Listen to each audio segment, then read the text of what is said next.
Kumain ka na ba, Brenda? Kumusta mga bata? Tulog na ba? Kuya, dumating ka na po pala. Nasa itaas na po silang lahat.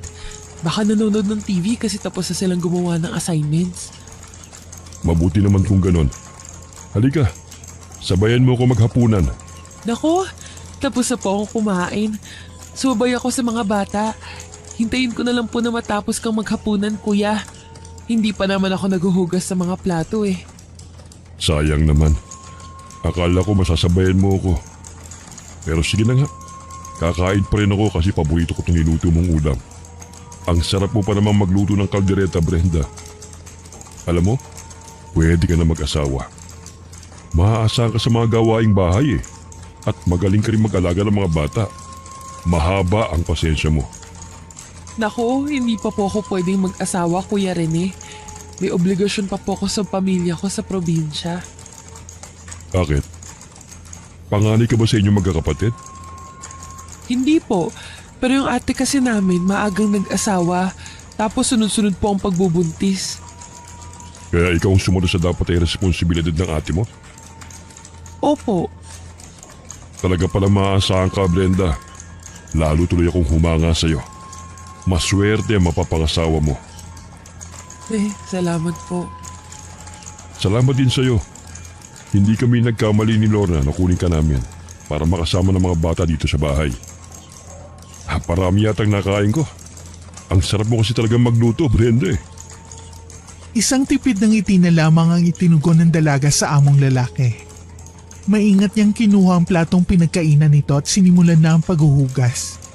Si Rene naman ay lumabas na ng kusina para puntahan ang mga anak nito. Nasa itaas din ang kwarto ni Brenda, kahaning ng silid ng mga bata. Ang kwarto naman ng mag-asawang amo niya pati na rin ang banyo ay nasa ibaba. Bago umakyat ay naglinis muna ng katawan ng dalaga at nagpalit ng pantulog. Nang mapadaan sa sala, ay nagulat si Brenda na makasalubong si Rene na tanging pangilalim na saplot lang ang suot.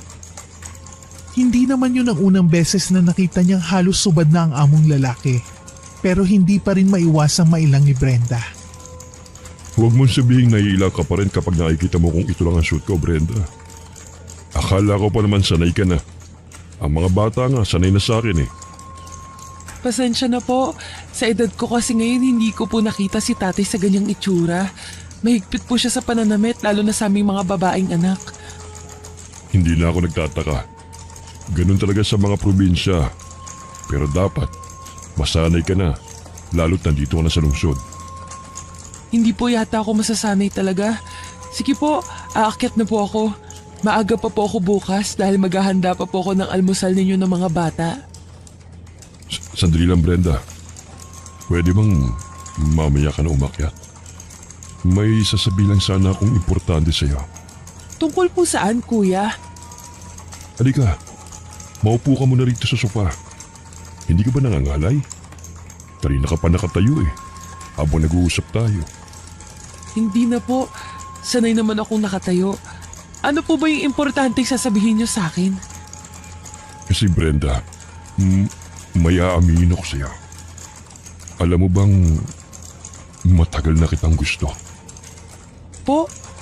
Naku, kuya. Baka lasing ka po kaya ko ano-anong sinasabi mo. Seryoso ko, Brenda. Kasi ang ganda mo. Morena, matangkad, sexy. At hindi lang yun, masipag ka at masarap magluto. Kaya pati mga anak ko, gustong gusto ka. Kilabutan naman po kayo. May asawa ka na, Kuya Rene, at may mga anak. Nandito lang po ako para magtrabaho. Brenda, relax ka lang. Huwag ka matakot. Wala naman akong gagawing masama sa'yo eh. Pero gusto talaga kita, Brenda. Gustong gusto kita. Tama na po. Ayoko mawala ng respeto meron ako para sa'yo, Kuya Rene. Kaya please lang po, tigilan niyo na yung kalokohang sinasabi niyo. Brenda, sandali lang. Mag-usap muna tayo. Sorry, huwag ka matakot sa akin. Magpapaliwanag ako sa'yo. Sa kabila ng mga pagtawag ng amo, walang lingon-likod na nagmamadaling umakyat si Brenda pa itaas papunta sa kwarto niya. Hindi makapaniwala ang dalaga sa mga narinig mula sa among lalaki. Magkahalong takot at galit ang nararamdaman niya ng mga oras na yon. Hindi tuloy napigilan ni Brenda na humagulgol pagdating sa loob ng kwarto niya. Padapa siyang humiga sa kama at isinubsob ang mukha sa unan habang umiiyak. Hindi niya na malayang nakapasok na pala si Rene sa loob ng kanyang silid. Nagulat si Brenda at napabalikwas ng bangon nang marinig na nagsalita ang amo mula sa likuran niya. Brenda, magpapaliwanag ako. Sorry kung natakot kita kanina. Pwede naman natin pag-usapan ito ng maayos eh. Lumabas na po kayo. Baka makita kayo ng mga bata tapos ganyan ang itsura nyo at nandito sa loob ng kwarto ko. Ayokong mag-isip ng masama ang mga alaga ko. Huwag kang mag-alala. Sumilip ako sa kwarto nila. Kanina pa sila tulog. Tayong dalawa na lang ang gising, Brenda. Lumabas na po kayo, Kuya Rene. Isasarado ko ng pinto dahil inaantok na rin po ako. Brenda, kung papayag ka maging girlfriend ko, hindi natin ipaalam sa asawa ko. Susuportahan kita, pati ng pamilya mo sa probinsya. Ganun kita kagusto, Brenda. Pakiramdam mo ha, mahal na kita. Kung hindi mo nirerespeto ang asawa at mga anak mo, ibahin mo po ako. Napakabuti sa akin ni Ate Lorna. Hindi ko siya magagawang lokohin. Erika, Ano ba? Bitawan niyo po ako, Kuya Rene! Dahil hindi na halos maawat ni Rene si Brenda sa pag-iyak, napilitan itong bitiwan ng dalaga at lumabas ng kwarto. Naiiwan namang masama ang loob ng dalaga. Hindi niya akalaing lihim pala siyang pinagnanasaan ng among lalaki at sinasamantala nitong wala ang amo niyang babae para pagtangkaan ang pagkababae niya. Halos 1 taon na ring naninilbihan doon si Brenda at maayos naman ang samahan nila. Pati ang mga bata ay napamahal na rin sa kanya. Ang isa pa sa nagustuhan ng dalaga, maayos magpasahod ang mag-asawa. Kaya naman buwan-buwan ay nakakapagpadala siya ng pera at grocery sa pamilya niya sa probinsya. Pero dahil sa nangyari, nakabuo ng desisyon ng dalaga. Pagbalik ni Lorna, ay nagpaalam siya sa babae na uuwi ng probinsya.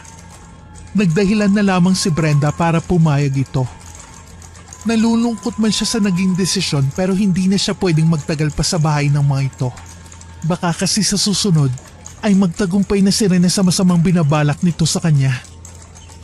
Nagulat man ang pamilya ni Brenda sa biglaang pag-uwi niya. Hindi na nag-usisa pa ang mga ito, lalo na ang kanyang ina. Tumulong na lamang ulit siya sa bukid at sa mga gawaing bahay. Hanggang sa magkaroon sila ng hindi inaasahang bisita. Biglang nagbakasyon sa probinsya nilang pinsan niyang galing ibang bansa. At may mga kasama itong barkada. Malugod naman tinanggap ng nanay ni Brenda ang mga ito sa bahay nila. Pwede bang maupo sa tabi mo, Brenda?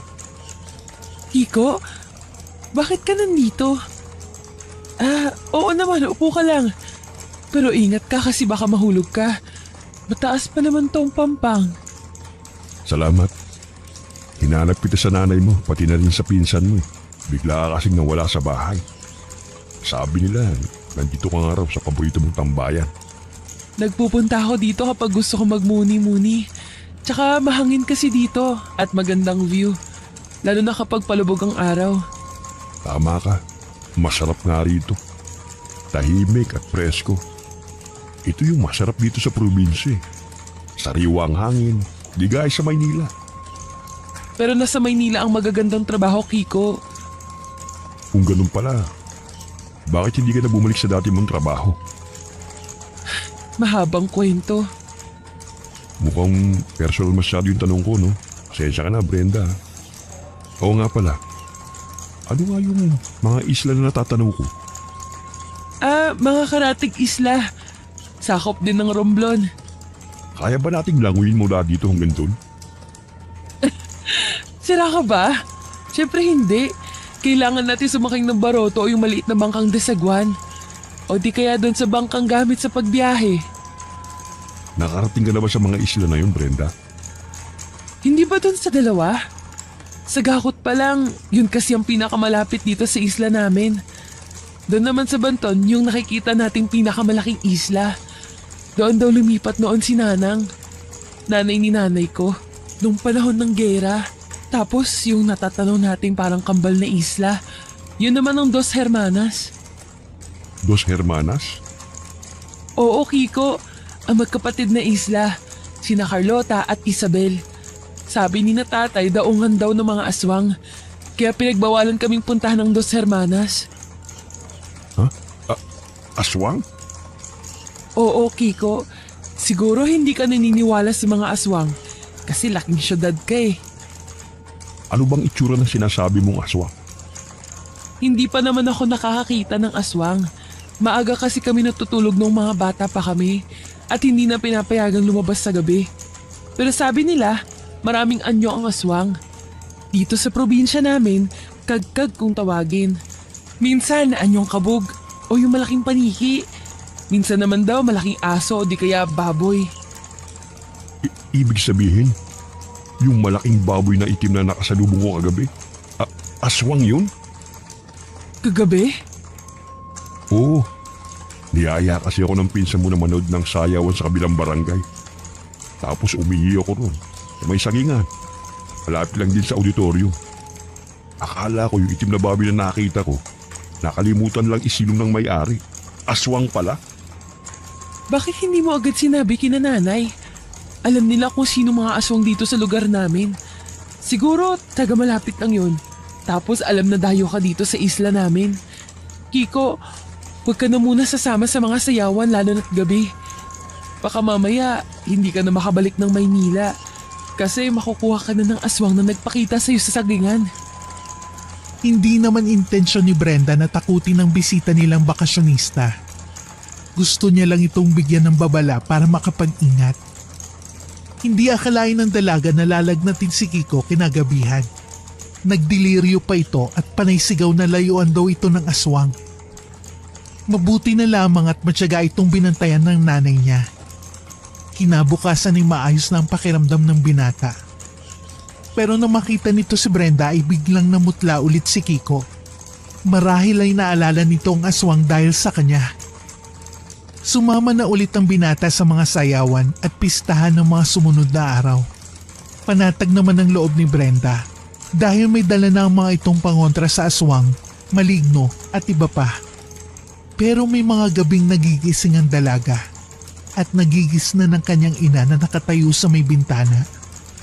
May naririnig daw kasi ang matanda na naglalakad sa labas nila para bang nagmamasid. Nang malaman yun ng tatay ni Brenda kinabukasan, naglagay ito ng karit at mga barya sa bubong nila. Nagtayo rin ito ng mga walis sa kanilang tarangkahan. Bago naman matulog sa gabi, ay nagsasaboy ang nanay niya ng mga butil ng bigas sa bakuran. Lahat daw yun ay mabisang pangontra at pain sa aswang. Mamimiss ko tong tambayan natin. Lalo na ikaw, Brenda. Mula nang ginamot ako ng nanay mo at binigyan ng mga pangontra, di na ulit nagpakita sa akin yung aswang. Kaya nga sobra ako nagpapasalamat sa iyo at sa pamilya mo.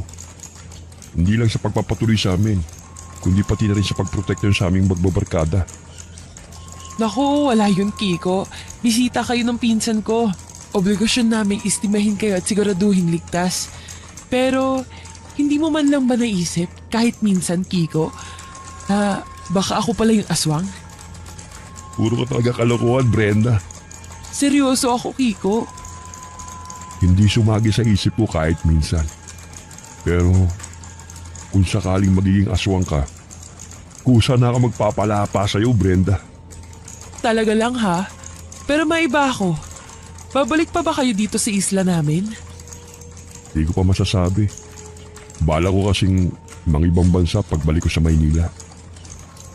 Ganun ba? Hindi pala sigurado kung magkikita pa tayo ulit. Pero, susulat naman ako sa'yo palagi, Brenda. Wala akong maraming oras para suyuin ka dahil kailangan akong magtrabaho. Sana okay lang kung sa sulat kita ligawan. Hihintayin ko ang mga pangako mong sulat, Kiko. Salamat, Brenda. Salamat. 2 linggo mula nang bumiyahe si Kiko at ang iba pang mga bisita ni na Brenda nang magpa siyang dalaga na bumalik sa dating trabaho niya sa Cainta. Nagbabaka sakali lamang siya na tatanggapin muli ng mag-asawang Rene at Lorna. Kung sakali mang may mahanap na ang mga ito na kapalit niya, balak ni Brenda na maghanap ng ibang mapapasukan. Magpapatulong siya sa mga pinsang nagtatrabaho naman sa Pasig. Wala si Rene nang dumating si Brenda sa bahay ng mga ito. Si Lorna lamang ang naabutan niya ron. Hindi naman nagdalawang isip ang babaeng tanggapin siyang muli bilang kasambahay. Hindi pa raw talaga naghahanap ang mga to ng kapalit ni Brenda dahil umaasa ang mag-asawa, lalo na ang mga alaga niya, na babalik pa siya. Pero mas doble ang kasiyahang nakita ng dalaga sa mukha ng among lalaki nang madatnan siya nito sa kusina pag uwi ni Rene galing opisina. Akma siyang sasalubungin ng yakap, pero mabuti na lang at nakaiwas kagad si Brenda sa lalaki. Nang magkaroon ng pagkakataong makapag-day off, ay binisita ni Brenda ang pinsan niya na nagtatrabaho sa Pasig. Doon ay nalaman niyang nakakausap nito sa telepono si Kiko at ibinigay na rin nito sa binata ang address ng pinagtatrabahuhan niya sa Cainta. Labis na natuwa si Brenda sa ibinalita sa kanya ng pinsan niya. Hindi pala nalimutan ni Kiko ang mga pangako nito sa kanya. May natanggap akong sulat galing sa ibang bansa, Brenda. Galing sa nagangalang Francisco. Galing kay Kiko. Kiko? Boyfriend mo? Kailan pa? Hindi ko po boyfriend, kuya. Naging bisita po namin noong nasa isla pa ako. Sa probinsya namin. Kasama pong nagbabakasyon ng pinsan ko. Hindi mo pa kamo nobyo? Kung ganun, nanliligaw sa'yo? Hindi ka naman niya susulatan kung hindi ka tipo. Nasaan na pong sulat, Kuya Rene? Sagutin mo muna yung tanong ko, Brenda. Manliligaw mo ba siya? Kailangan po ba ng pati personal na bagay tungkol sa akin ipaalam ko pa sa inyo? Baka naman. Nagkaroon ko lang ng manliligaw na nasa abroad. Bigla ka nang yumabang. Hindi naman po sa ganun. Ang akin lang, hindi ko naman siguro obligasyong ipaalam pa sa inyong lahat ng mga nangyayari sa buhay ko. Basta ang alam ko po, ginagawa ko naman ng maayos ang trabaho ko. Sa bagay, may punto ka naman. Nandun sa kama mo yung sulat. Inilagay ko kanina. Wala ka kasi. Nasa banyo. Nariligo. Pumasok kayo sa kwarto ko? O bakit? May problema? Bahay ko to, Brenda. Baka nakakalimutan mo. May karapatan akong pumasok sa lahat ng mga kwarto rito. Sige po, babalik na ako sa kusina. Salamat po. Hindi nagustuhan ni Brenda ang inasta at pamimiloso po ni Rene sa kanya. Lalo na nang malaman niyang pumasok ito sa kanyang kwarto nang walang paalam. Pero para hindi na humaba pang usapan, siya na lamang ang umiwas. Nag-aalala kasi ang dalaga na baka makita pa sila ni Lorna o di kaya ng mga bata na nagtatalo. Kinagabihan, sabik na binuksan ni Brenda ang kauna-unahang sulat sa kanya ni Kiko. Laman ng sulat nito ay pangungumusta at mga kwento sa mga karanasan ng binata sa ibang bansa. Pero ang higit na nakapagpasaya sa puso ni Brenda ay ang nabasa niya sa huling bahagi ng sulat. Nakasaad kasi ron na labis na nangungulila sa kanya si Kiko. Kaya naman ng gabing yon ay nakatulog ang dalaga na mingiti sa mga labi. Ang buong akala ni Brenda ay magtutuloy-tuloy ang pagpapalitan nila ng sulat ni Kiko. Hanggang isang araw, wala na siyang natanggap na sulat mula sa binata. Labis na ikinalungkot yun ni Brenda.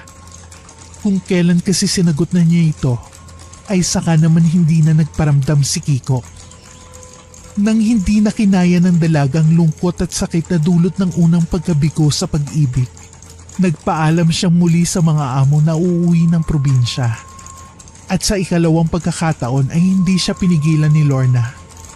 Mababakas naman ang pagtutol sa mukha ng amo niyang lalaki. Pero wala naman itong nagawa lalo na't buo na ang pasya niya. Pero hinahabol yata ng kamalasan si Brenda. Dahil sa mismong gabi ng pagdating niya sa isla, ay may nakainkwentro siyang kagkag. Ito ang tawag sa aswang sa lugar nila. Alas 9 ng gabi dumaong sa isla nila ang sinakyan niyang bangka. Halos inaabot kasi ng 13 oras ang biyahe. Dahil matarik ang daan papunta sa bahay nila, hindi na nag-arkila pa ng motorsiklo si Brenda. Wala ring sumundo sa kanya dahil biglaan lang ulit ang pag-uwi niya. Backpack lamang ang dala ni Brenda na naglalaman ng mahalagang gamit, kasama na ron ng kanyang wallet. Ang iba pa niyang bagahe ay babalikan na lamang niya kinabukasan kasama ang tatay niya. Palibhas ay kinalakihan na niya ang madilim at masukal na daan, ay halos hindi na nangangapa ang dalaga. Tuloy-tuloy lamang ang lakad niya. Wala rin sa isip niya ang takot. Ang gusto niya lang nung mga oras na yon ay makarating ng ligtas sa bahay nila at makapagpahinga. Pero nang nasa tapat na siya ng isang abandonadong bahay, ay biglang nakaramdam ng kakaiba ang dalaga. Biglang umalinsangan ang paligid at nagtaasa ng mga balahibo niya sa katawan. Naramdaman din ni Brenda na may mga matang nakamasid sa kanya. Kinakabahan man at tinatablan na ng takot ay hindi nagpahalata si Brenda. Mas binilisan niyang paglalakad hanggang sa halos tumakbo na siya. Maya-maya pa'y nakarinig na ng mga pagaspas ng pakpakan dalaga. Naalala niya ang tungkol sa kagkag na kinikwento sa kanila noon ng lolo niya. Madalas ay yung paniki, pero aswang talaga. At dayo lamang sa isla nila. Lalong binilisan ni Brenda ang pagtakbo pero sa malas ay natisod siya sa isang nakausling bato. Hindi na napigilan ng dalaga ang pagtumba dahil nawalan siya ng balanse. Napaigik siya sa sakit ng tumama ang likod niya sa isang matigas na bagay. Mabuti na lamang at sa damuhan tumama ang ulo niya. Napapikit siya at tuluyang naluha nang marinig ang papalapit na kagkag. Nang unti-unti itong bumaba sa lupa, ay tuluyan nang nawalan ng pag-asa si Brenda. Naisip na lang ng dalaga na katapusan na niya. Magigisna na lamang siya ng pamilya niya kinabukasan na isang malamig na bangkay hanggang sa...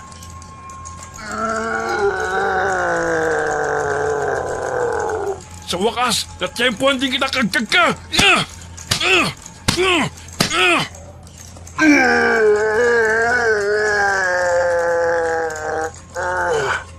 Papatayin kita! Salot ka! Ang tagal mo na kaming piniperwisyo! Dapat doon ka na maghasik ng lagim sa impyernong pinanggalingan mo! Tulungan niyo po ako! Brenda? Ikaw ba yan? Nandito ka na ulit sa isla? Nandito ka na ulit sa isla? Teka, baka makatakas tong aswang. Diyan ka lang. Akong bahala sa'yo. Sino? Jun? Ikaw ba yan? Ako nga to. Sandali lang, Brenda. Jun! Anong nangyayari sa'yo?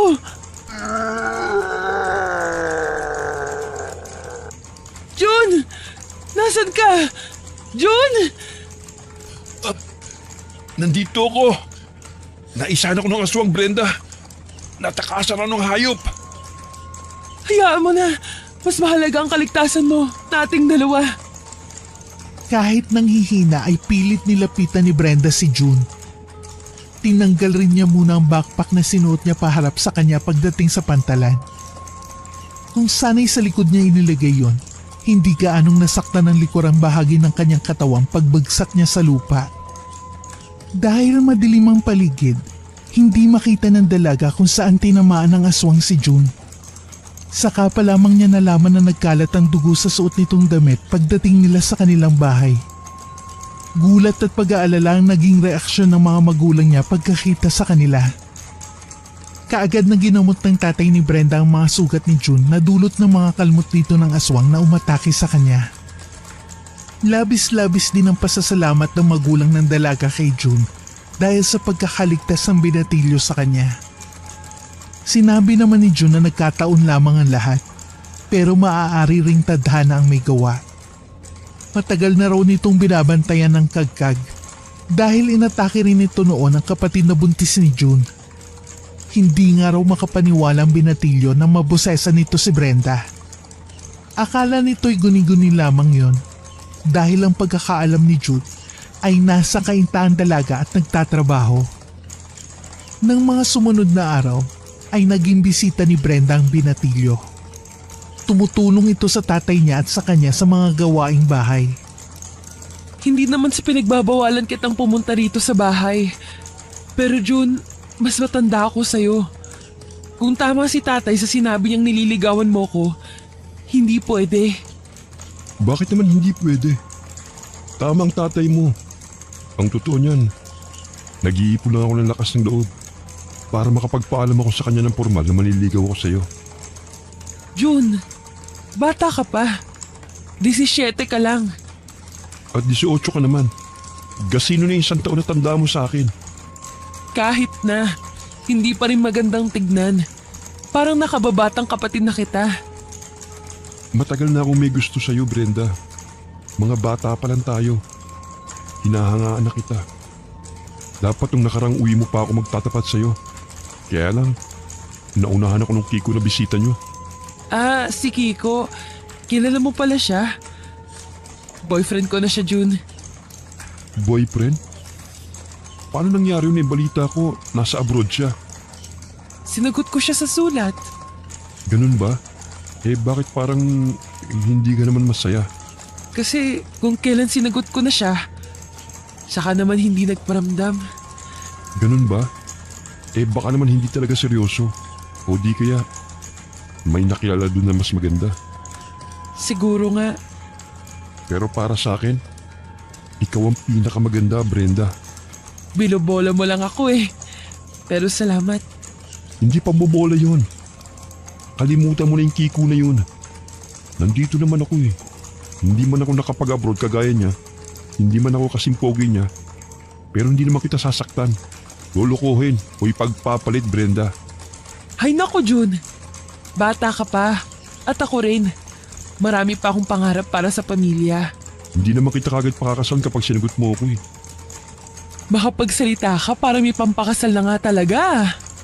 Talagang meron na. May mga alaga akong baboy at baka. May lupa na rin kung sakali magpapatayo na magiging bahay natin. Talaga lang ah. Seryoso nga. Pero hindi pa naman kami mamamanhikan.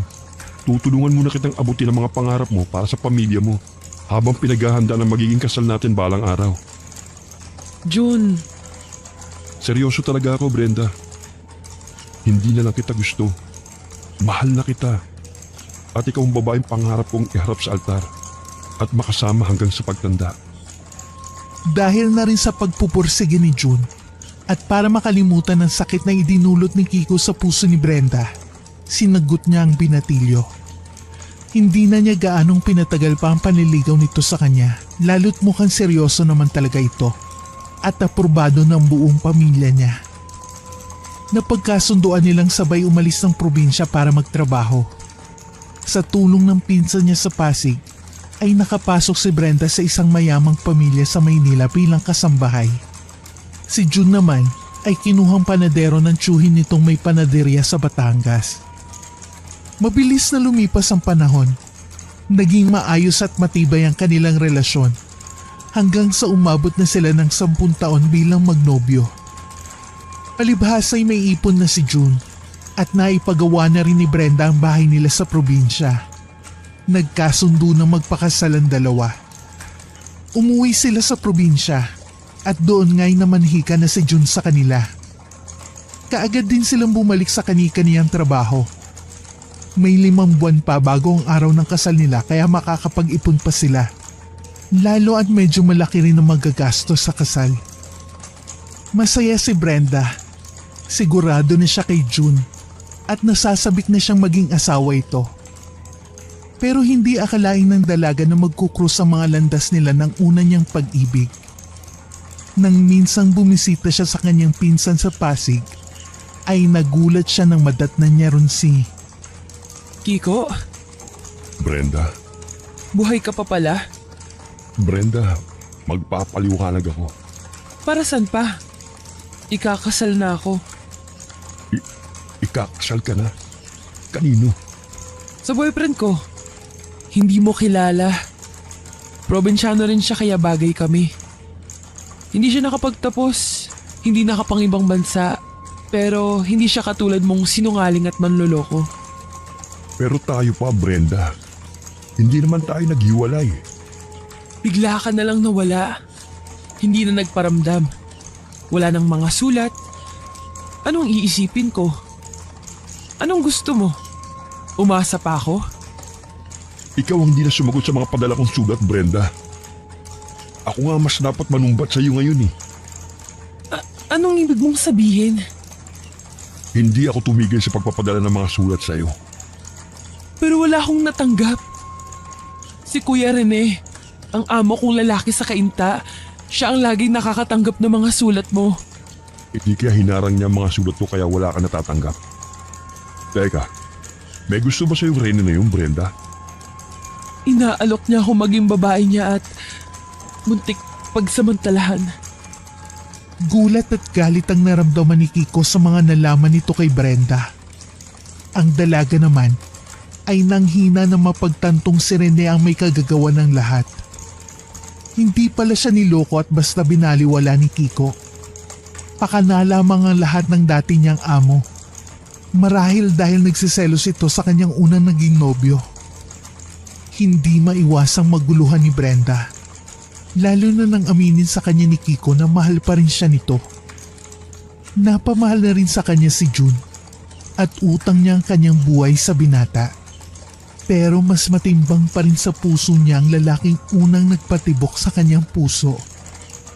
Nang magkita sila ulit ni June, nagpaalam ang binata na babalik na ito ng probinsya para asikasuhin ang nalalapit nilang kasal. Gustong ipagtapat ni Brenda sa nobyo na nagkita silang muli at nagkausap ni Kiko. Pero nawalan siya ng lakas ng loob para gawin yun. Hanggang sa nasundan pa ang mga pagkikita nila ng dating nobyo habang nasa probinsya si June. Isang buwan bago sumapit ang kasal nila ni June ay umuwi si Brenda sa probinsya. Kasama si Kiko at ang kaibigan nito na pinsan niya. Hindi akalain ng dalaga na inaabangan pala siya ni June sa daungan. Kaagad na napalitan ng lungkot ang saya ng binata nang makita nito kung sino ang mga kasama niyang sakay sa bangka. Nay Gloria, pasok po kayo. Nako, hindi na anak. Kaya lang naman ako nagpunta rito para sunduin ka. Sabi kasi ni June dumating ka na raw. Doon ka na matulog sa bahay. Pero hindi pa po kami kasal. Walang problema ron. Namanhikan naman na sa'yo ang anak ko. At sigurado na magiging manugang kita. Ipinagpaalam na rin kita sa mga magulang mo, Brenda. Pero Nay, may mga kasama po akong bisita. Wala pong iistima sa kanila kung sa inyo ako matutulog. Mga lalaki naman yata yung mga bisita mo. Kaya na nilang mga sarili nila. Siguradong hindi naman sila pababayaan ng iyong ina. Pasensya na po talaga, Nay Gloria. Sa susunod na lang po ako matutulog sa inyo. Pakisabi po kay June, mag-usap kami bukas. Sige, kung talagang hindi kita mapipilit na sumama sa akin sa bahay, hayaan mo't ipapaabot ko kay June ang bilin mo. Pakisabi rin sa mga bisita mo, lalo na dun sa matangkat at gwapo, na mag-iingat sila dito sa lugar natin. Malakas ang pang-amoy ng aswang sa mga katulad nilang dayo. Parang may pagbabanta sa mga huling salita ni Aling Gloria. Pero hindi na lamang yun pinagtuunan ng pansin ni Brenda. Bukod sa pagod siya sa biyahe, nalibang din ang dalaga sa naging kwentuhan nila mag-anak kasama ang mga bisita niya pagkatapos nila maghapunan. Pero hindi agad dinalaw ng antok ng gabing yun si Brenda. Nag-aalala kasi siya kina Aling Gloria at June. Naalala niya kung paano bumalatay sa mukha ng nobyo ang matinding kalungkutan nang makita nitong kasama niya si Kiko. At yun din ang unang beses na tinanggihan niya ang magiging biyanan sa simple nitong kahilingan. Sinubukan pa rin matulog ni Brenda. Pero eksaktong pagpikit niya ay may lumagabog sa bubong nila. Nung unay inakala ng dalaga na pusa lamang yon. Pero nang maging sunod-sunod at palakas ng palakas ang mga lagabog, ay nabahala na siya. Dahan-dahang bumangon sa katring higaan ng dalaga at nakiramdam sa paligid. Maya-maya pa ay napansin niyang parang binubutas ng kung anumang nilalang na nasa labas ang bubong na yero sa tapat ng higaan niya. Dahil sa malakas na ingay, ay nagising na rin ang tatay niya pati ang kanyang ina at mga kapatid. Tanging ang pinsan lang niya at si Kiko ang hindi nagising. Talagang bagsak ang mga to dahil sa pagod sa 13 oras na biyahe. Narinig ni Brenda na napamura ang kanyang ama at nabanggit ang pangalan ng ina ni June na labis niyang ipinagtaka. Dahil likas na matapang ang ama ni Brenda, walang takot itong lumabas ng bahay dala ang itak na bagong hasa. Pasigaw na sinabi ng matanda sa aswang na hindi ito natatakot at hindi uurong sa laban. Lalo na kung mapeperwish ang pinakamamahal nitong pamilya. Maya-maya pa ay narinig ni Brenda ang tila pagbuelo ng aswang. Mabilis itong lumipad palayo at hindi na rin ito hinabol pa ng tatay niya. Pagbalik ng matanda sa loob ay makahulugan itong tiningnan ng nanay niya.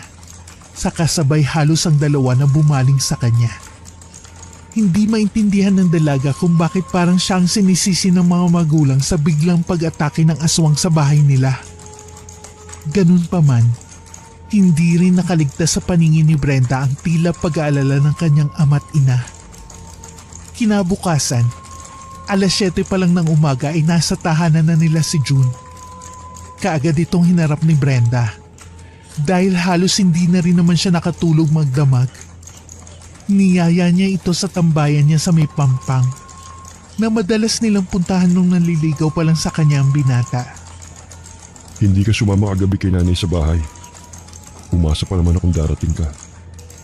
Ibig sabihin, mas pinili mo siya. Yung totoo, Brenda, mahal mo pa rin ba si Kiko? June, sa loob ng 10 taong relasyon natin, naging masaya ako at minahal din kita. Kaya lang, nung makita ko ulit si Kiko, Napagtanto mong mahal mo pa rin siya. Na mas mahal mo pala talaga siya. kung inaalala mong baka umurong ako sa kasal natin, hindi mangyayari yun. Handa pa rin ako magpakasal sa'yo. Kahit labag sa kalooban mo. Maayos na lahat. Kasal na lang natin ng kulang. May bahay na tayo. Handa na ang mga ninong, ninang at abay. Hindi rin tayo magiging masaya kung sakali, Brenda. Dahil ibang naman ang puso mo. Kaya kahit masakit sa akin, kahit sobrang mahal kita, handa ako magparaya. June, Seryoso ako. At huwag kang mag-alala. Sikreto lang natin ang tungkol dito. Ayokong pag-usapan nila tayo. Lalo ka na. pero June, hindi mo naman kailangan gawin yun. Okay lang ako. Kaya ko to. Kakayanin ko. Siguro, hindi talaga tayong para sa isa't isa. Basta ipangako mong magiging masaya ka, Brenda. Hindi halos makapaniwala si Brenda sa naging desisyon ni June. Noon niya napatunay na wagas talaga ang pag-ibig nito para sa kanya.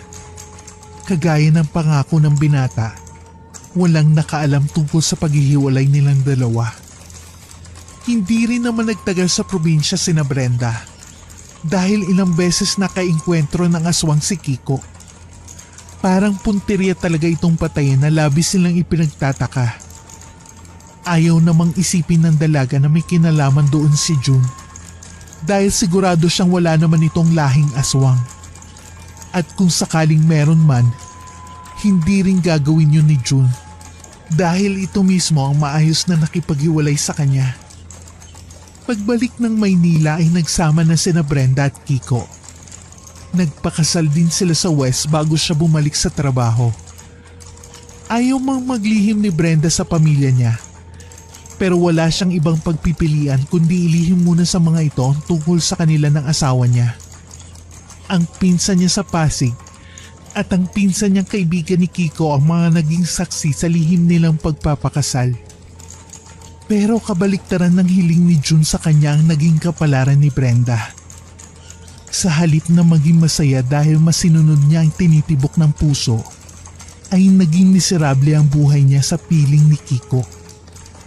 Bukod sa halos siya na ang bumubuhay sa lalaki, nalulung pa ito sa ipinagbabawal na gamot. At ang masaklap ay nagdala pa ito ng mga babae sa inuupahan nilang bahay. Magsisiman si Brenda, huli na ang lahat. Nang magkaroon ng sapat na lakas ng loob, ay iniwan niya si Kiko. Nag-focus na lamang siya sa trabaho at pamilya sa probinsya.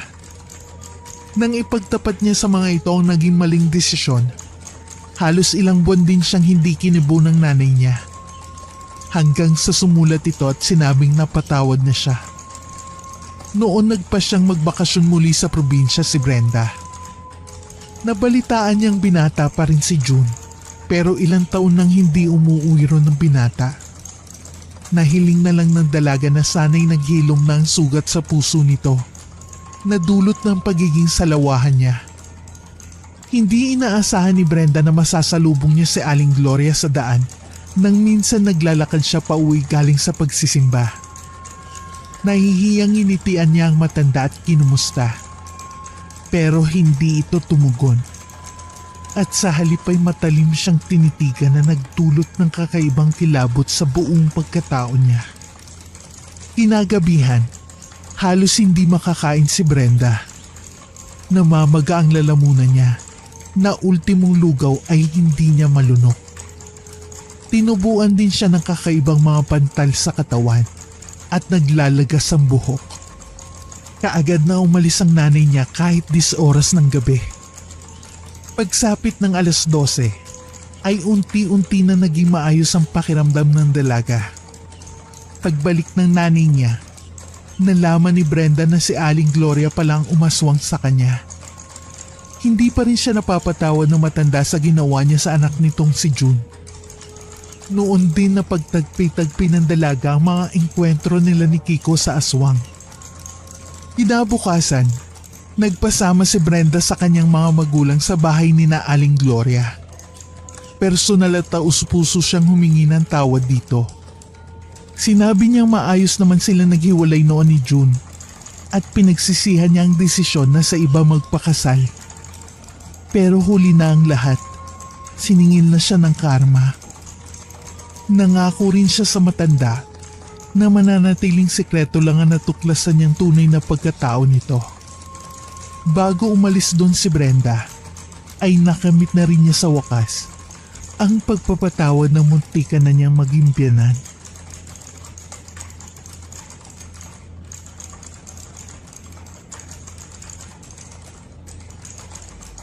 Buwan ng Disyembre taong 1995.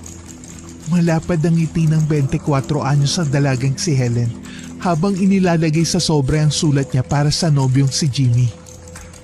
Sa susunod na buwan ay uuwi na siya ng Pilipinas.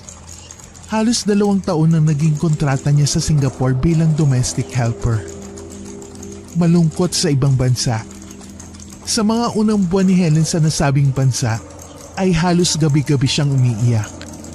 Dahil sa labis na pangungulila sa kanyang nobyo at pamilyang naiwan sa Pilipinas. Pero nang tumagal ay nasanay na rin siya. At iniisip na lamang na para rin sa mga ito ang kanyang mga paghihirap at sakripisyo. Mabilis na lumipas ang mga araw hanggang sa namalayan na lamang ng dalagang nakabalik na pala siyang muli sa bayang Sinilangan. Doon siya dumiretso sa inuupahang bahay ni Jimmy at ng ate nitong si Feli. Mahigpit na nagyakapan ng magkasintahang ilang taon ding nawalay sa piling ng isa't isa. Ipinasok ni Feli si Helen sa supermarket kung saan nagtatrabaho ang babae. Doon din nagtatrabaho si Jimmy. Kaya naman lalong naging masaya si Helen hanggang sa sumapit ang araw ng mga puso. Kabilang ang dalaga sa mga nobyang umaasa at naghihintay ng regalo at pagbati mula sa mga nobyo nila.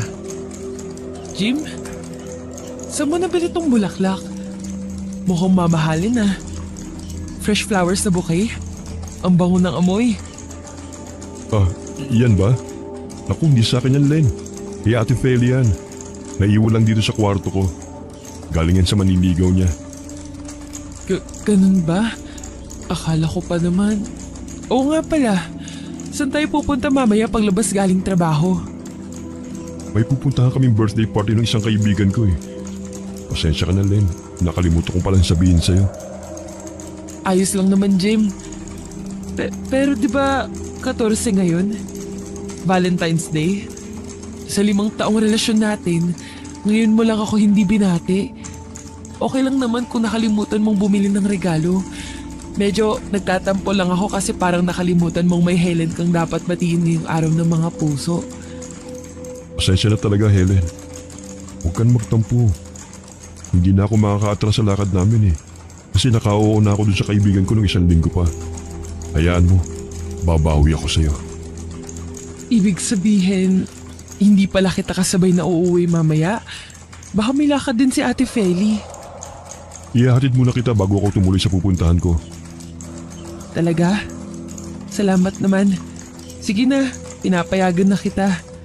Pero huwag ka magpapakalasing doon pag may inuman ha. At huwag ka rin gaanong magpapagabi ng uwi. Hintayin kita. Huwag mo na akong hintayin. Matulog ka na kapag inaantok ka ha. Lalo't maaga na naman tayo bukas. Masama pa rin ang loob ni Helen sa nobyo, pero pinilit niya mag-focus sa trabaho. Napakarami pa namang tao kapag ganong may mahalagang okasyon. Gaya ng pangako ni Jimmy, inihatid muna siya nito sa inuupahan nilang bahay. Nagpalit din kasi ng damit ang binata. At dahil may sariling lakad din si Feli, naiwang mag-isa sa bahay si Helen. Hindi na lamang nagsaing ang dalaga dahil wala naman siyang ganang kumain. Nang mainip ay sumilip siya sa kwarto ng nobyo. Nakita niyang naroon pa rin ang bulaklak na ayon kay Jimmy ay bigay na manliligaw ni Feli. Matapos linisin ang kalat doon, lumabas si Helen sa kwarto ng nobyo. Bit-bit ang bulaklak, dumiretso siya sa kusina at ipinatong yun sa mesa. Pero nagulat si Helen dahil tinanong siya ni Feli pagdating nito kung bigay ba ni Jimmy sa kanya yung bulaklak na nasa mesa. Hindi agad nakasagot ang dalaga. Maya-maya ay nagmamadali siyang bumalik sa kwarto ng nobyo. Nagtataka na sundan na lamang siya ng tingin ni Feli. Nang gabing yon, kahit alam ni Helen na masamang makialam ng personal na gamit ng iba, hinalungkat niya ang gamit ng nobyo. At doon ay natuklasan niyang may kapenpal pala ito sa Canada. Tila gumuho ang mundo ni Helen na mapagtantong para sa iba ang bulaklak na nakita niya sa kwarto ni Jimmy. Tuluyan na siyang napaiyak na maalalang nagsinungaling pa sa kanya ang nobyo. At ginamit pa nito ang nakatatandang kapatid sa panluloko nito sa kanya.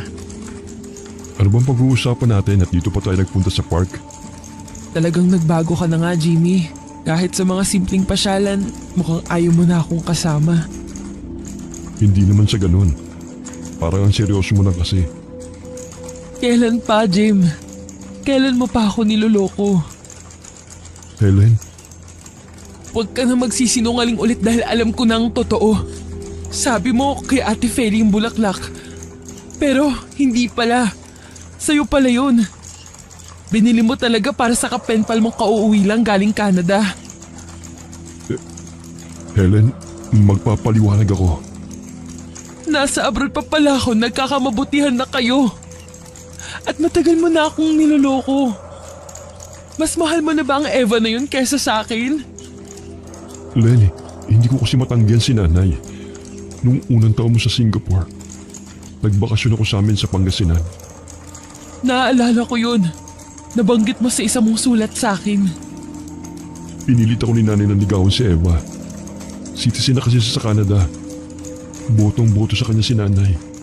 Kasi kaibigan niyang nanay ni Eva. Sabi ko nga ayoko kasi malaking agot ng mga edad namin. 38 na siya at ako naman 25. At isa pa, may nobya na ako. Sinabi ko naman yun kay nanay. Pero hindi pa naman ako kilala at nakita ng pamilya mo maliban kay Ate Feli. At wala rin akong laban kay Eva. Kasi kahit ng ibang bansa rin ako, katulong naman. Huwag ka na magtampo. Ikaw naman ang mas mahal ko eh. Mas mahal? Ibig sabihin, mas mahal mo na nga si Eva? Helen, Hindi ko akalaing magagawa mo sa akin to, Jimmy. Sasayangin mo ang 5 taong relasyon natin para lang sundin ang kagustuhan ng nanay mo. magkikita kami ni Eva bukas. Nandito na siya sa Maynila. Tumawag si nanay kahapon sa akin at sinabing bumiyahe ng araw si Eva. Magkikita kayo? Oo, Len. Hindi ko pwedeng biguin si nanay. Alam mo namang mahina ang puso niya. Hayaan mo. Kapag nagkita na kami ni Eva bukas, sasabihin ko na sa kanyang lahat. Mahirap kasing ipaliwanag sa sulat kaya balak kong sa personal na magtapat sa kanya para hindi na rin siya umasa. Dahil ikaw naman talaga nag-iisang laman ng puso ko. Ikaw ang babaeng gusto kong pakasalan at makasama habang buhay. Mas lalong nadurog ang puso ni Helen dahil sa mga nalaman niya mula kay Jimmy. Pero pinanghawakan na lang muna ng dalaga ang mga pangako sa kanya ng nobyo. Mahal na mahal niya si Jimmy. Hindi niya kayang tuluyang magalit sa binata at hindi rin niya kayang ipaubaya ito sa ibang babae. Si Jimmy ang una niyang pag-ibig at umaasa si Helen na ito na rin ang magiging huli. Kinabukasan, tahimik lang si Helen sa trabaho. Hindi rin niya kinakausap si Feli dahil mukhang may alam din ng babae tungkol kay Eva. Bago magtanghali, may 2 babaeng pumasok sa pinagtatrabahuhan nilang supermarket at nagtanong ang mga ito tungkol kay Jimmy. Kinabahan si Helen. Ni hindi niya matingnan ng 2 babae kahit may kilala siyang isa sa mga yun. Si Eva. Helen, pakinggan mo muna sana si Jimmy bago ka magalit. Sasabihin niya sa'yo kung anong pinag-usapan nila ni Eva. Sige. May alok sa akin si Eva. Tutulungan daw niya ako makapunta sa Canada at ihahanap niya ako ron ng magandang trabaho. At pumayag ka? Helen, ano ba? Pwede bang patapusin mo muna sa pagsasalita ang kapatid ko? Paano kayo magkakaintindihan kung pinangungunahan mo na siya? Pasensya na, Ate Feli. Sabi ni Eva na yun na. Tutulungan niya ako sa lahat, pati na sa mga gastusin para makalis ako ng bansa. Pero kailangan namin magpakasal. Ganun ba? E di sige, pakasalan mo ang babae mo. Hindi mo pa ako diretsuhin kung ano-ano pang dinadahilan mo, Jimmy. Maiintindihan ko naman kung sasabihin mong mas pinipili mong Eva na yan kaysa sa akin. Hindi totoo yan, Helen. Kung ako lang masusunod, ayokong umalis ng bansa dahil ayokong iwan ka. Pero hindi ko kasi matanggihan si nanay. Puro na lang ba nanay mo ang susundin mo? Jimmy, malaki ka na. May karapatan ka ng magdesisyon para sa sarili mo. Bakit ka magpapadala lang sa sulsul ng pamilya mo? Ayaw nila sa akin? Okay lang. Pero tayo namang 2 magsasama. Magpakalalaki ka naman, Jimmy. Helen, dahan-dahan ka sa pananalita mo ha. Baka nakakalimutan mo, hindi ka pa asawa ng kapatid ko. Girlfriend ka pa lang niya. Kaya may karapatan pa siyang pumili kung sino ang gusto niyang makasama sa buhay hanggang sa pagtanda niya. Kung talagang mas pipiliin mo sundin ang nanay mo, ang pamilya mo, mabuti pa nga sigurong maghiwalay na tayo. Helen, hindi ganun. Hindi tayo maghihiwalay. Walang maghihiwalay. Ate Feli. Ay nako, hindi kasi nakakaintindi tong girlfriend mo. Helen, magpapakasal lang sila ni Eva para maging citizen dun si Jimmy. Pero ikaw naman ang mahal niya. Tuloy pa rin ang relasyon nyo. Pwede naman siyang umuwi pa rin dito sa Pilipinas. Nahihibang na kayo! Sino sa palagay niyo ang nasa matinong pag-iisip ang papayag sa ganong sitwasyon? Ayoko, Jimmy! Ako ang una at tunay mong nobya. Tapos ako pa pala yung magiging kabit? Anong pamilya yung meron ka, Jimmy? Daig pa ninyo ang may lahing siraulo. Bakit? Masakit ba marinig ang totoo? Akala ko pa naman kakampi kita, Ate Feli. Kasi babae ka rin at alam mo yung pakiramdam ng niloloko. Pero yung pala, kagaya ka rin ng nanay nyo. Kukonsintihin mo rin si Jimmy at susulsulan. Dahil ano? Dahil maperang Eva na yon? Hahayaan mo akong magmukhang kawawa at katawa-tawa dahil lang sa pera? Len, tahan na.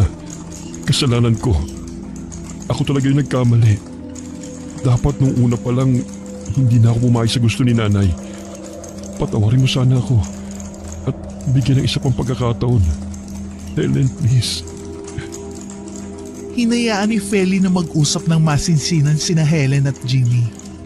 Masama man ang loob ng dalaga sa nobyo. Naayos din nila ang di pagkakaunawaan sa huli. Pumayag din si Helen nang sabihin ni Jimmy na bibisita ito sa Pangasinan, sa pamilya ni Eva. Hindi maiwasang mangamba pa rin ng dalaga. Pero mahal niya talaga ang binata. Nangako rin naman itong ipagtatapat na kay Eva ang tungkol sa kanya. Pati na rin ang plano nilang magpakasal. Habang nasa Pangasinan si Jimmy, nagkaroon ng masamang panaginip si Helen. May isang itim na nilalang na sumasakal sa kanya. Bagamat nakamulat ang mga mata ng dalaga, ang nilalang na nagtatangkang patayin siya ay malabo ang mukha. Hingal na hingal at habol ang paghinga ni Helen nang magising siya. Pakiramdam niya ay totoong nangyari ang lahat.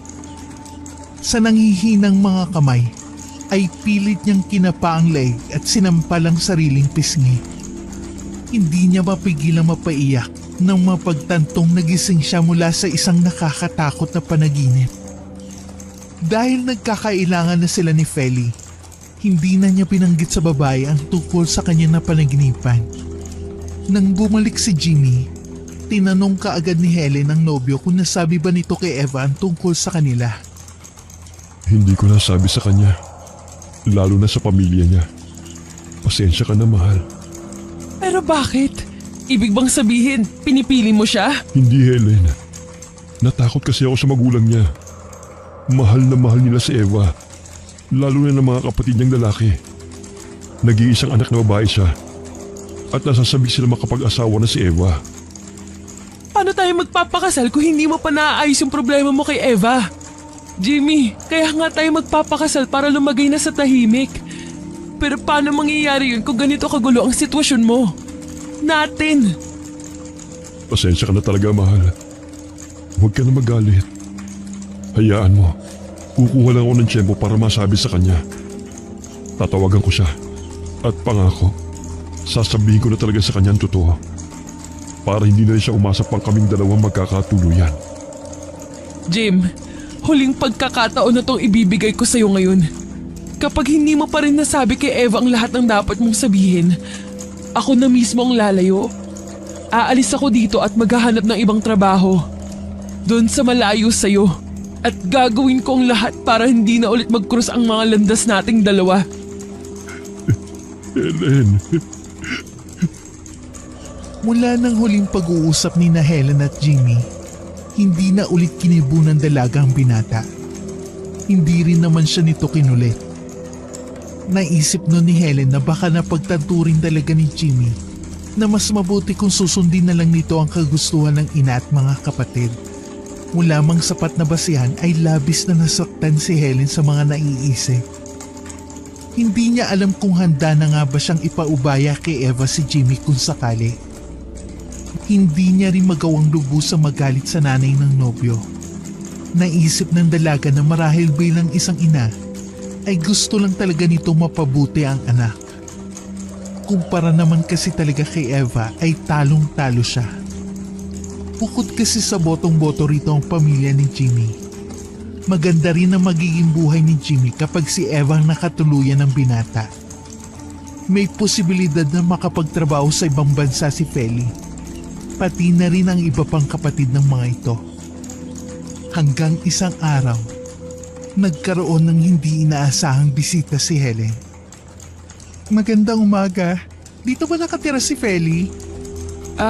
Oo, dito nga. Kaya lang wala siya eh. Hindi kasi sabay ang day off namin. Okay lang. Hindi naman talaga siya ang sadya ko rito. Ikaw si Helen, tama? Bakit alam mo ang... Eva. Ako si Eva. Pwede bang pumasok tayo sa loob? Gusto sana kitang makausap, Helen. Sige, alika, pasok ka. Salamat. Okay din pala tong inuupahan yung bahay. At ang ganda mo pala, Helen. Salamat. Hindi rin ako magtatagal kaya hindi na ako magpapaligoy-ligoy pa. Alam ko na ang lahat. Tinawagan ako ni Jimmy nung isang araw. Nasabi na pala niya sa'yo. Oo, Helen. Nung una nagulat ako. Nasaktan. Nagalit. Pero pinakinggan ko pa rin ang paliwanag niya. Alam mo, maswerte ka kay Jimmy. Pero ngayon nakita na kita, masasabi kong mas maswerte siya sa'yo. Eva, Hindi ko na kayang magalit sa kanya nang malaman kong nanay niya talagang may pakana ng lahat. Nakonsensya ako at hinahangaan kita. Hindi lahat mananatili pa rin pagkatapos malamang may ibang babaeng taong mahal nila. mahal ko si Jimmy. 5 taon na rin kami magnobyo. Marami nang nalampas ang mga pagsubok sa relasyon namin. Hindi rin naman ako galit sa'yo, Eva. Kasi hindi mo naman alam na may nobyo na pala si Jimmy. Salamat kung ganun, Helen. Aaminin ko, nasaktan ako. Umasa rin kasi talaga ako. Akala ko si Jimmy na yung lalaking nakatadhana para sa akin. Hindi pa rin pala. Nakakalungkot. Pero pagbalik ko ng Canada, makakalimutan ko rin ang kabiguan ko kay Jimmy. Sana nga mapatawad mo rin si Jimmy pagdating ng panahon. Pero alam mo ba, na inihahanda ko na rin ang sarili ko kung sakaling ikaw ang piliin niya. Na malabong mangyari. Mahal na mahal ka niya, Helen. Pasensya na kung nasaktan ka dahil sa akin. Sana maging masaya kayo ni Jimmy. At sana, ano man ang mga pagsubok na dadaan pa sa pagsasama ninyo, wag na wag kang bibitaw. Maraming salamat, Eva. Ipagdarasal kong sana mahanap mo rin ang lalaking mamahalin mo at magmamahal sa'yo ng totoo. Bago umalis si Eva ay nagyakap muna ng mahigpit ang dalawa. Sa kabila ng mga nangyari sa kanila, ay isang magandang samahan ang nabuo sa pagitan ng dalawang babae sa buhay ni Jimmy. Nagbilin si Eva kay Helen na siya na lamang ang magpaabot sa nobyo ng pamamaalam nito at pasasalamat. Naintindihan naman ng dalaga kung bakit ayaw nang makita at makausap ni Eva si Jimmy bago ito bumalik sa ibang bansa. Ramdam ni Helen na napamahal na rin talaga sa nobyo niya si Eva. Pag-uwi ni Jimmy kinagabihan, ibinalita rito ni Helen ang tungkol sa pagbisita ni Eva. Hindi nakaligtas sa mga mata ng dalaga ang lungkot na lumarawan sa mukha ng nobyo. Alam ni Helen na katulad ni Eva, nahulog din ang loob ni Jimmy sa babae. Marahil nga kung nagkataong wala siya sa buhay ng binata, ay magkakatuluyan ng dalawa. Isang linggo ang matuling lumipas. Nagkasundo sina Helen at Jimmy na uuwi ng Pangasinan. Gusto kasi ng nobyo niya na humingi ng basbas sa pamilya nito bago sila magpakasal. Sana'y hindi ka na nagpakita sa akin, Jimmy. At dinala mo pa talagang babaeng yan dito. Nay naman, wag na ho kayong magalit sa akin. Maayos ng lahat sa pagitan namin ni Eva. Bakit? May pagpipilian ba siya? Anong gusto mo? Siya pa yung maghahabol sa'yo? Mas kailangan mo siya kesa sa kailangan ka niya. Pero si Helen po ang mahal ko. Siyang gusto kong pakasalan at makasama hanggang sa pagtanda. Mabubusog ka ba ng pagmamahal? Mabibigyan ng magandang kinabukasan? Makakatulong sa amin na pamilya mo? Nay, pakiusap naman. Tama na ho ang tungkol kay Eva. Hindi akong lalaki para sa kanya. Kaya ho kami nandito. Para sana hingin ng basbas nyo para sa pagpapakasal namin ni Helen. Hindi ko matatanggap ang babaeng yan sa pamilya natin kahit kailan. Kung gusto ninyo magpakasal, edi sige. Pero huwag kang aasa na dadalaw ko sa kasal mo.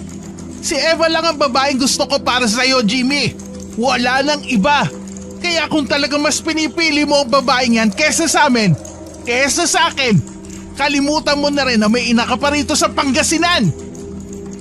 Walang nagawa si Jimmy kundi umalis kasama si Helen. At dahil alanganin na kung babiyahe sila pabalik ng Maynila, nakiusap na lang ang binata sa isang malapit na kaibigan niya sa Pangasinan para doon sila magpalipas ng gabi. Halos hindi rin naman sila nakatulog dahil magdamag na umiyak si Helen. Labis siyang nasaktan sa naging trato sa kanya ng ina ni Jimmy. Bawat salitang binitiwan ng matanda ay parang kutsilyong sumasaksak sa puso niya. Lalong napaluha si Helen nang maisip na baka kahit magkaanak sila ni Jimmy, hindi pa rin magbabago ang tingin sa kanya ng ina nitong botong-boto kay Eva. Wag! Lumayo ka sa akin! Huwag mo akong patayin! Wag! Ah! Helen? Helen, gising! Gising, Helen! Jimmy! Ano bang napaniginipan mo? Takot na takot ka. May tao sumasakay sa akin. At gusto kong patayin. Ilang buwan na niya akong dinadalo sa panaginip ko, Jimmy. Panaginip lang yon. Nandito lang ako lagi sa tabi mo. Kaya huwag ka nang umiyak. Wala kang dapat ikatakot. Pero parang totoo. Pakiramdam ko may gusto talagang pumatay sa akin. Natatakot ako, Jimmy. Natatakot ako. Baka epekto lang sobrang pag-iisip mo sa mga bagay-bagay. Kalimutan na natin ang mga nangyari sa nakaraan, mahal. Mag-focus na lang tayo sa pag-aasikaso ng kasal natin. Sana nga, yun lang ang dahilan ng masama kong panaginip. Pero paano kung babala pala yun? Paano kung... Ipanatag mong loob mo. Dahil hindi kita pababayaan anuman na mangyari. Hanggang nabubuhay ako, walang pwedeng manakit sa'yo, mahal ko. Dahil sa mga sinabi ni Jimmy kay Helen, unti-unting napanatag ang loob ng dalaga. Nang mga sumunod na araw, naging abala sila sa pag-aasikaso ng kanilang kasal. Bumiyahe ang mga magulang at dalawang kapatid ni Helen paluwas ng Maynila. Pero hindi talaga sumipot ang ina ni Jimmy na si Anita. Dumalo naman sa kasal nila si Feli. Pero sumama ang loob ni Helen dahil itim na bestida ang isinuot ng babae. Hindi na lang niya ito kinumpronta para hindi na lumaki pa ang gulo. Pagkatapos ng kasal nila, umuwi ng Pangasinan si Feli. Ang pamilya naman niya ay bumalik din kaagad sa kanilang probinsya. Ate Feli, bakit ka umiiyak? May nangyari bang... Ikaw ang may kasalanan ng lahat, Helen. Dahil sa'yo ulila na kami ngayon, Zayda. Nagpakamatay si nanay dahil hindi niya matanggap na ikaw ang pinakasalan ni Jimmy at hindi si Eva. Ate, tama na. Walang kasalanan si Helen. Wala namang may gusto sa nangyari. Kaya huwag mong ibuntos sa kanyang sisi sa pagkamatay ni nanay. At sinong sisisihin ko, ikaw? Sa bagay kung hindi lang sana naging matigas ang ulo mo. Hindi maiisip ng nanay natin na kitli ng sarili nitong buhay. Asawa ko na si Helen. Dahil sa nangyari, lalong hindi ko na siya matatanggap pa bilang hipag, Jimmy. At isinusumpa ko. Hindi kita patatahimikin, Helen. At hindi kita mapapatawad. Ikaw ang pumatay kay nanay. Sinabing tama na, Ate Feli. Wala na kayong ginawa kundi pasamain ang loob ng asawa ko. Pinalagpas ko yung ginawa mong pagsusot ng itim sa kasal namin dahil ayoko mag-away tayo. Pero hindi na ako papayag na bastusin mo pa ulit, insultuhin at pagbintangan si Helen sa kasalanang hindi naman niya ginawa. Basta ito ang tandaan mo, Helen. Magbabayad ka sa ginawa mo sa pamilya namin. Salot ka! Salot! Umalis ka na, Ate Feli. Habang may natitira pa akong konting respeto sa'yo bilang nakatatandang kapatid ko. Lalong sumidhi ang nadaramang galit ni Feli kay Helen nang palayasin ito ni Jimmy. Hindi naman niya napigilang mapahagulgol dahil sa matinding sama ng loob. Talagang kahit anong gawin niyang mabuti, hindi siya matatanggap ng pamilya ni Jimmy. Sinabihan siya ng asawa na huwag seryosohin ang mga banta ni Feli. Pero nakaramdam pa rin ng pangamba si Helen. Lalo na nang bigla siyang tubuan ng mga kakaibang sugat sa katawan. Madalas ding masama ang pakiramdam niya kaya ilang linggong hindi nakapasok sa trabaho si Helen. Mas nakakakilabot din ng mga napapanaginipan niya. At umabot sa puntong halos ayaw na niyang matulog sa gabi. Kapag wala si Jimmy, pakiramdam ni Helen ay may kasama siya sa bahay na laging nakamasid at nakabantay sa bawat kilos niya. May mga pagkakataong hindi na niya kayang labanan ang antok dahil sa ilang linggong pagpupuyat. Pero nagigising din kaagad si Helen dahil nararamdaman niyang may katabi siya sa higaan. Lalo't may naririnig siyang nakakarinding mga bulong. Kapag ganong mga pagkakataon, napapasigaw ng malakas si Helen habang nakatakip ang mga kamay sa magkabilang tenga niya. Dahil sa mga kakaibang nararanasan, nagpa siya si Helen na umuwi muna ng Iloilo para magpatingin sa kakilala nilang albularyo. Sumang-ayon naman si Jimmy sa naging desisyon niya. Sinamahan siya nito pauwi sa kanilang probinsya. Bagamat hindi na nagulat sa nalaman mula sa albularyo, mas tumindi naman na nadaramang takot ni Helen sa mga pwede pang mangyari sa kanya. Tama ang hinala ko.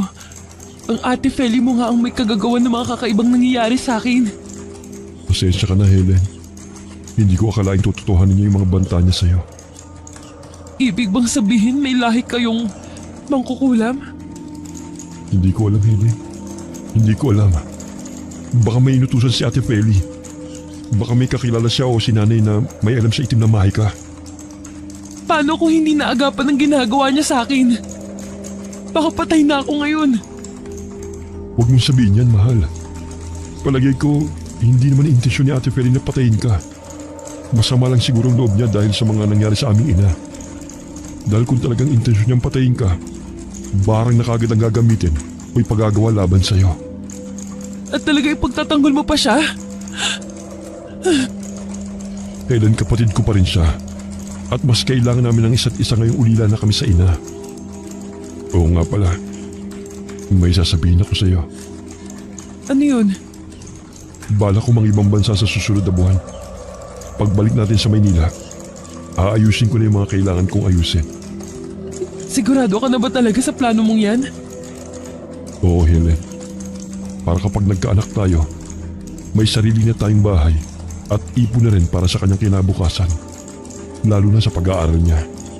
Pero para sa pamilyang bubuuin natin, sige, susuportahan kita sa desisyon mong yan, Jimmy. Napagkasunduan ng mag-asawang Helen at Jimmy na sulitin ang bakasyon nila sa Iloilo. Lalo't matatagalan bago sila makauwi ulit doon dahil nga mag-a-abroad si Jimmy. Matagumpay din ang naging pagpapagamot ni Helen. Mahusay ang kaibigang albularyo ng kanilang ina. Nakontra nito ang kulam na ginawa sa kanya ni Feli.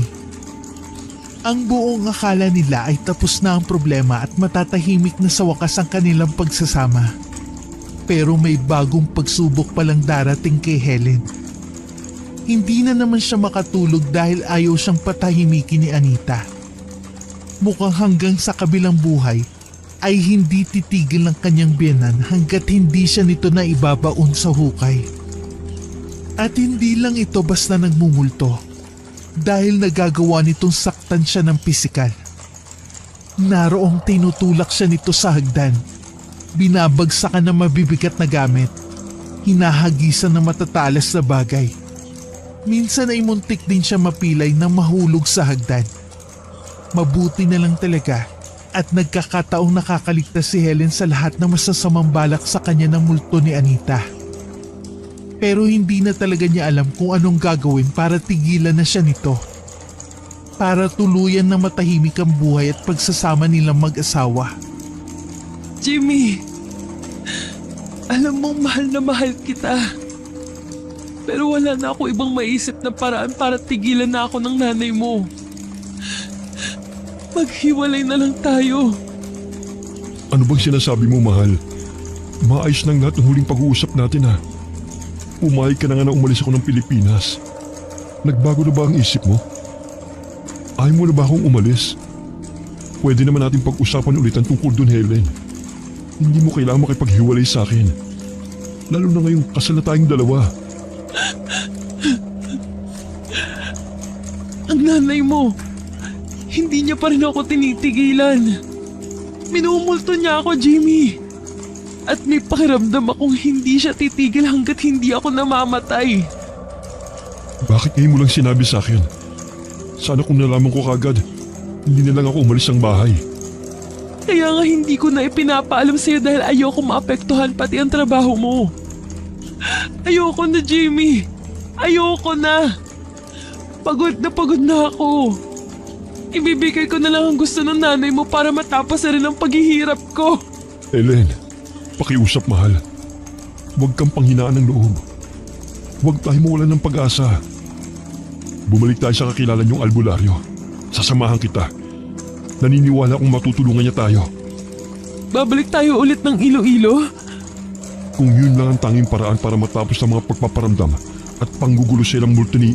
Pero gastos na naman yun, Jimmy. Mas kailangan mo ng pera para sa pag-aasikaso ng mga papel para sa pangingibang bansa mo. Ako nang bahalang gumawa ng paraan, Helen. Sa ngayon, ang mas mahalaga sa akin ay ang kapakanan mo. Salamat, Jimmy. Basta ipangako mo sa akin na hindi mo na ulit iisipin at babanggitin ang tungkol sa pakikipaghiwalay. Hindi mo alam kung gaano kasakit para sa akin ang marinig yun mula sa'yo. Oo, Jimmy. Pangako. Hindi na mauulit. Patawarin mo sana ako kung nasabi ko yun. Ama na, tapos na yon. Hindi ako galit. Pero aaminin kong nagtampo ko kanina. Basta lagi mong tatandaan na mahal kita, Helen. Higit pa sa buhay ko. Mahal na mahal din kita, Jimmy. Mahigpit na nagyakap ang mag-asawang Helen at Jimmy. Nang gabing yun, mahimbing siyang nakatulog sa tabi ng asawa. Pansamantalang nakalimutan ni Helen ang tungkol sa pagmumulto ni Anita. Hindi natulog si Jimmy at binantayan lamang ang asawa hanggang umaga. Pagkagising ni Helen kinabukasan, ay saka pa lamang pinagbigyan ni Jimmy ang sarili na makapagpahinga. Labis ang pasasalamat ni Helen sa kabiyak at lalo niyang naramdaman ang pagmamahal nito at pag-aalaga. Hindi na nag-aksaya pa ng oras ang dalawa. Nang sumunod na araw ay bumiyahe na sila pabalik ng probinsya ni na Helen. Nagulat ang pamilya niya sa bigla nilang pagdating. Pero nang sabihin ni Helen kung ano ang pakay nila sa biglaang pag-uwi roon, ay agad na nagboluntaryo ang nanay niya para samahan sila sa kakilala nitong albularyo. Pagdating doon ay ikinuwento lahat ni Helen ang karanasan niya. Ang mga pagpaparamdam sa kanya at panggugulo ng multo ng biyenang si Anita. Amamanhig! Amamanhig? Ano ho yun? Pag-alagalang multo na nanliligalig. Ano ho ang dapat naming gawin para tigilan na ako nito? Katulad ng ibang mga kauri nito, asin na mabisang pangontra o pampuksa sa mga multo. Ngunit sa kaso mo, Helen, malakas ang multo na nanliligalig sa iyo. Pinalalakas pa ito lalo ng takot mo nang matinding galit sa iyo ng isang taong nabubuhay pa at may kaugnayan sa mamanhig. Ano ho ang ibig niyong sabihin? May kamag-anak o kapamilya ba ang asawa mo na may galit sa iyo? Si Ate Feli. Maaaring may isang bagay siyang ginagamit na naiwan ng iyong maumong biyanan. Isang mahalagang bagay na pag-aari ni Anita na naroon sa tahanan niyo. Kailangang hanapin mo yon at sunugin. Helen, kapag nagawa mo yon, hindi ka naguguluhin pa ng amamanhig. Anong bagay naman ho kaya yon? Ikaw ang mas nakakaalam ng mga gamit o pag-aari ng iyong ina. Ikaw lamang ang makakatulong sa iyong asawa. Maraming salamat ho sa tulong ninyo. Hindi nga nagkamali si nanay. Mahusay kayong albularyo. Walang anuman, Helen. Matagal na kami magkaibigan ng nanay mo. May isang bagay pa pala akong nakalimutan. Ano ho yun? Labanan mo ang iyong takot dahil yun ang nagpapalabas sa amamanhig. Kapag nagawa mo yon, unti-unti itong manghihina habang hinahanap ninyo ang bagay na binabalikan nito sa inyong tahanan. Hanggang sa tuluyan na ninyo ito mapuksa. Lahat ng mga bilin ng albularyo ay sinunod ng mag-asawa. Pagkabalik nila ng Maynila, hinalungkat ni Jimmy ang mga gamit sa dating kwarto ni Feli. Tumulong din si Helen sa paghahanap. Hanggang sa matagpuan niya sa loob ng kahon ng kanyang damit pangkasal, ang isang itim na belo. Pamilyar yun, pero hindi niya agad naalala kung saan niya unang nakita. Maya-maya pa'y nagbalik sa gunita ni Helen na yun ang suot na belo ni Feli nang dumalo ito sa kasal nila ni Jimmy. Itinerno ng hipag niya sa suot nitong itim na bestida. Kaagad na pinakita ni Helen sa asawa ang nasabing belo at agad na nakilala ni Jimmy na pag-aari ngayon ng ina nitong si Anita. Hindi pa rin malinaw sa dalawa kung may binayaran lang ba si Feli o may alam talaga ito sa paggamit ng itim na mahika. Kaagad na sinunog ni Jimmy ang belo ng ina. Pati na rin ang ibang gamit na naiwan ng kapatid nito sa bahay nila. Naghanda rin sila ng asin at holy water para sa muling pagpaparamdam ng amamanhig. Kinagabihan ay naghanda ang dalawa. Ginawa ni Helen ang lahat para malabanan ang nadaramang takot sa tulong ng mapagmahal niyang asawa. Nasaksihan ni Jimmy kung gaano kalakas ang multo ni Anita. Pero dahil sa bilin ng albularyo, mas nilakasan ng mag-asawa ang loob nila. Napansin nilang unti-unti nga nanghina ang amamanhig. Dahil hindi na nila ito makita, nagsaboy ng asin ang mag-asawa sa bawat sulok ng bahay nila. Pati na rin sa sahig at sa bubong. Nakarinig pa sila ng mga sigaw at lagabog bago tuluyang naging tahimik ang buong paligid. Muling nagyakap ng mahigpit ang mag-asawa. Sa mga puso nila ay kapwa may piping dasal na sana nga ay tuluyan na nilang napuksa ang amamanhig. Bagamat nasunod naman lahat ni na Helen at Jimmy ang mga bili ng albularyo, humingi pa sila ng tulong sa kakilalang pare para makasigurong malaya na talaga ang bahay nila mula sa masasamang espiritu. At matapos nga ang pagpapabasbas nila, hindi na muling nagparamdam pa ang multo ni Anita. Nakalipas ang halos 5 buwan. Isang araw, habang nasa trabaho si Jimmy ay nagkaroon ng isang di inaasahang bisita si Helen. Ate Feli, Kumusta ka na, Helen? Buntis ka na pala. anong kailangan mo? Bakit ka nandito? Anong klaseng tanong yan? Hipag mo ko at kapatid ko si Jimmy. Masama bang bisitahin ko kayo? Wala siya rito. Mamayang gabi pa lang dating niya. Natatakot ka pa rin ba sa akin? Dahil ba sa mga nangyari nitong nakaraan? Pakiusap, Ate Feli. Kahit para man lang sa pamangkin mo, patahimikin mo na ako. Helen, Hinakaya ko. Kahit takot na takot ako na labanan ng kulam at amamanhig na ikaw ang may gawa. Pero ngayong buntis ako, hindi ko alam kung kakayanin ko pa kapag may ginawa ka ulit sa akin. Helen, kaya nga ako nagpunta rito para humingi ng tawad sa inyo ni Jimmy. Lalong-lalo na sa'yo. Hindi ako umaasang patatawarin niyo ko agad pero ang mahalaga, nasabi at naipaalam ko sa inyong labis-labis ang pagsisisi ko. Nilamon ng galit ang puso ko dahil sa pagkawala ni nanay. Nakalimutan ko ang lahat ng kabutihan mo, ang pagkakaibigan natin. Patawad, Helen. Alam kong ang sama-sama kong tao. Pero sana dumating yung araw na mapatawad niyo rin ako ng kapatid ko. Kami ni nanay. Ate Feli.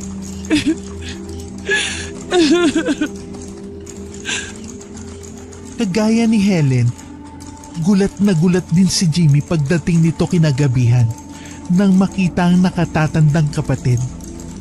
Pero nang tignan nito ang asawa at nakitang nakangiti si Helen, ay napaiyak si Jimmy at sinugod ng yakap si Feli. Maya-maya pa'y nakiyakap na rin si Helen sa dalawa habang nag-iiyakan sila.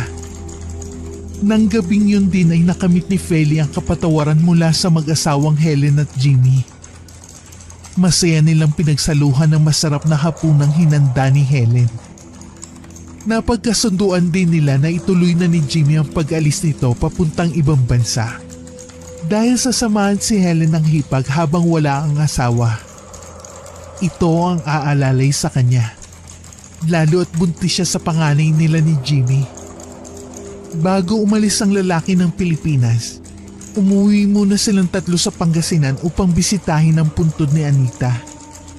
Nagpaalam din si Jimmy sa ina at humiling na sana'y tuluyan na matahimik ang kaluluwa nito saan man ito naroroon. Nalulungkot man sila at nangihinayang dahil hindi man lang nakita ni Anita ang unang apusanan nito.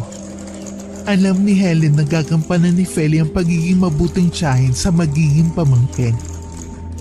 Kahanga-hanga sina Helen at Jimmy. Dahil sa kabila ng hindi magandang nangyari sa nakaraan, nahanap pa rin nila sa kanilang mga puso ang pagpapatawad. Mas pinili nilang magkaroon ng katahimikan kesa magtanim ng galit kina Anita at Feli.